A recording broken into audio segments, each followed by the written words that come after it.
দেখো তুমি দেখতে পাচ্ছ যে এক পাটি জুতো এই একজোড়া প্রথমে একটি জুতো পাওয়া গিয়েছিল, তারপরে আরেকটি জুতো পাওয়া যায়। মোট দুটি জুতো পাওয়া গিয়েছে এই তল্লাশিতে। মোট পাঁচজন ডুবুরি নামানো হয়েছিল। পাঁচ ডুবুরি টানা তারা এই তল্লাশি চালিয়ে যান। এই তল্লাশি মোটামুটিভাবে বিকেল 5টা নাগাদ ডুবুরি এসে পৌঁছায় disaster management group DMG Kolkata পুলিশের।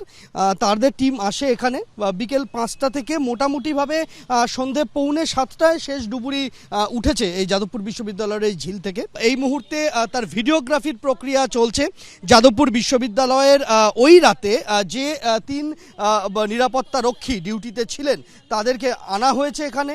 তাদের সাথে কলকাতা পুলিশের গোয়েন্দা বিভাগের আধিকারিকরা কথা বলছেন এবং পুরো প্রক্রিয়াটা ভিডিওগ্রাফি করা হচ্ছে। আমরা দেখতে পাবে যে ওই একজোড়া জুতো তা রাখা হয়েছে, তার ভিডিওগ্রাফি চলছে। ঝিল থেকে, যাদবপুর বিশ্ববিদ্যালয়ের ঝিল থেকে সেই জুতো জোড়া পাওয়া গিয়েছে।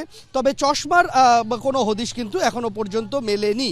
অন্তত এখনো পর্যন্ত তাই জানা যাচ্ছে যে ডুবুরি যে 5 ডুবুরি নেমেছিল তারা চশমার কোনো হদিশ পাননি।